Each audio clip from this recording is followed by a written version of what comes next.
what I wanted to talk about today was realizing the full potential of cloud products and services. And if we look around us, the consumerization of IT and the mobilization of IT, what we find that it's transforming the way enterprises look at the businesses and manage their business models, employees, and workforce. Cloud-based applications have indeed played the role of a catalyst, and it's been performing pretty well so far. So that's where what I wanted to do was use the next 20 minutes to talk about, to provide a perspective of how IT leaders can leverage the recent developments in mobility, security, as well as devices in order to realize the full potential of cloud products and services. So uh, is cloud a new phenomena? Well, people in the industry would possibly like me to believe this, but if I go back to 1960s, and that's when the digital telephony was pretty much invented. The whole concept of digital telephony was based on the premise of cloud. In 1980s, we had TCP/IP coming in, 3G, 1G, and so on. That's again a cloud-based service which was available to the world. 1990s, closer to our era, we had World Wide Web, we had Internet, GSM, and so on. 2000 has been the decade of social media application stores, and social media has not just powered the technology lives, it has also powered the revolutions around the world that as we know of. And in 2010, that's the current era, current decade. It's going to be around bring your own devices into the enterprises and the Internet of Things. So the cloud itself isn't a new phenomena. So what's a new phenomena? So the new phenomena here is all about the way people are behaving and the way people are adapting these technologies. The first one is around work-life convergence, and I think most of us are pretty well attest to the fact that people are increasingly connected irrespective of where they are, and the line between the work and the life is blurring. I work at home and I browse Facebook in office, so the line is pretty much blurring. The second one is about power to people, and this is an innovation that's been driven by the consumer tools. So until about 1960s, 70s, the innovation was mainly driven by enterprises. Now a lot of innovation is being driven by consumer tools, and it's the consumer tools that are redefining the boundaries and the possibilities of the workforce. Employees are pretty much looking at using these tools which otherwise support their private lives in driving the productivity and innovation at work. The third behavioral phenomena that's been coming around is around digitization, and the digitization is driving innovation, it's driving the changing business models and delivering a competitive age. So let's look at let's get into details of it. So work. The definition of work. The definition of work used to be where you go, where one would go and possibly deliver a good. But the definition of work today is about something that a person does. It's no longer a place where a person goes. Second, I mentioned people are increasingly connected irrespective of location. The wireless data is pretty much ubiquitous, whether it's 3G, Wi-Fi, and so on. And then there are new consumer devices that's driving customers' expectation from what they are driving customers' expectation, they are driving enterprises' expectation, and at the same time, human beings, employees or otherwise, they are investing in tools that help them at work. So if I look at past, the investments were into comfort and convenience. So I remember when I joined the industry about 20 years ago, the reason I took my first credit card was to help me balance the expenses that I was doing at office, at workplace, and so on. But if I look at it today, more and more of my colleagues, they are investing in tools that help them realize the productivity gains, whether it's tablets, whether it's a web conferencing tool, document collaboration tools, and so on. But at the same time, we realize that every individual is distinct. We are as distinct as anyone else, and so are the tools, and so are the comfort level that they have from their tool. And that's where what we see is a future of substantial diversity, and that's also a challenge to the IT leaders. That's a challenge to the IT leaders on how do they enable the workforce and still gain gain the max out of what technology can offer. So what are our options when the winds of change blow? So let's look at some of our options. So fundamentally, there are two options. One, we build a shelter and we get into a shell. That's one. Second, yes, we build a windmill. So if we have got the winds which are blowing, so either we can build a shelter or we can build a windmill. To me, I think building a windmill is much better option that allows me to harness the power of energy. Okay. So let's talk about 3 strategies that can help us harness the winds and use it as a fuel to drive innovation and deliver competitive edge to our companies. The first one I wanted to talk about is mobilization of enterprise application. So yes, we have been using across the industry, almost every company has been using a suite of enterprise applications.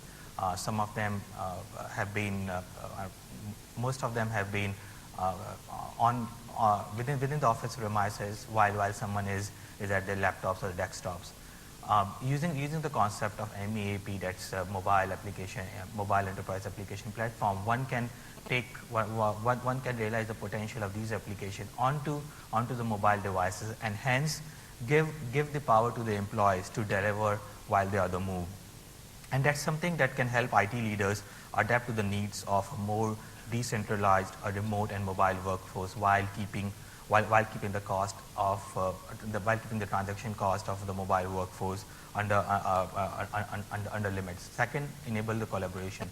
Collaboration not just in the means of allowing them to talk or share data, but also things like tools and projects, conferencing, whether it's audio conferencing, web conferencing, video conferencing, document sharing, and so on. And that's something that can help IT leaders enable the employees and their workforce to collaborate independent of the location, be it office, home, or on the move. But more importantly, what IT leaders need to ensure is to provide a consistent experience across array of channels, be it web, audio, or video. Having said that, if we were to enable devices, the next challenge that comes in is how do I protect the data?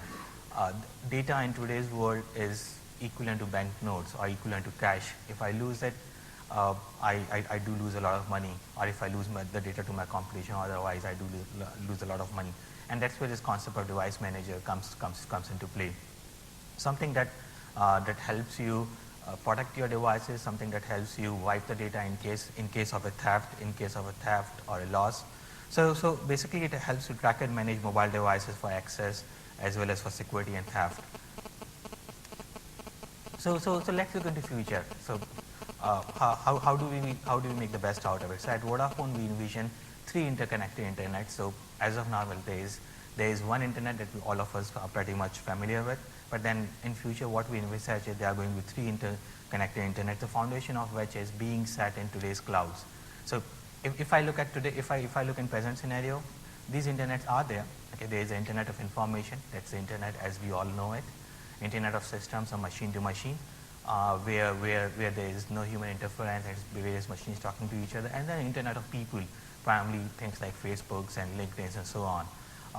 But what we envision is going forward that the 3 are going to merge, and a number of application and solutions that's going to come in will be a combination of these. So it could be something like allowing my location tracker device to give you advertisements. That's one of the services which is already available today. But at the same time, can I have my can filling machine send an SMS to the vendor that the cans are about to get over, can you come and fill more cans and so on.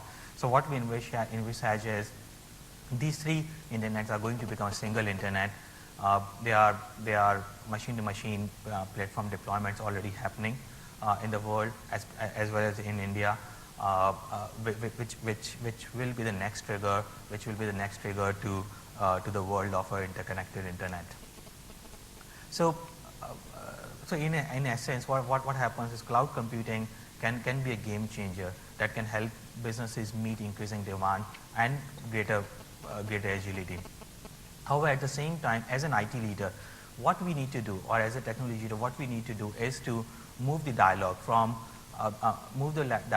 beyond cost cutting to that of delivering a competitive advantage to the business vis-a-vis the competition.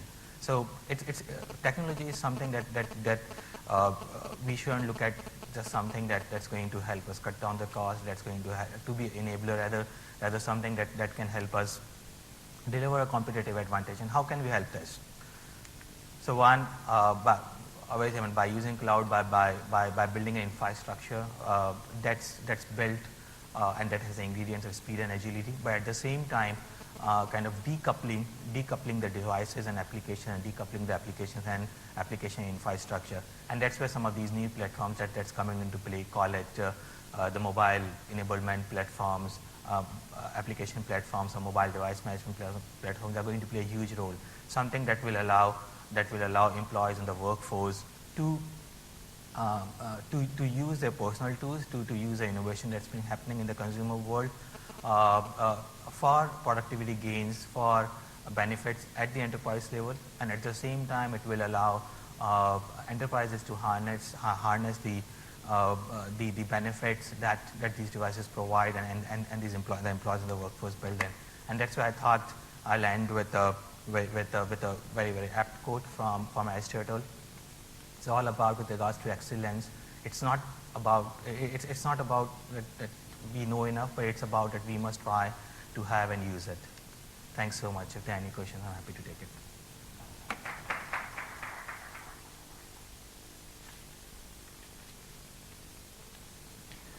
Ladies and gentlemen, if you have any questions, we have a couple of minutes before the next speaker comes on. You can just put your hand up, we'll make sure a mic reaches you. Well, if there aren't any questions, please give Nitin Bhandari a very big round of applause. We'd like to thank him very much indeed.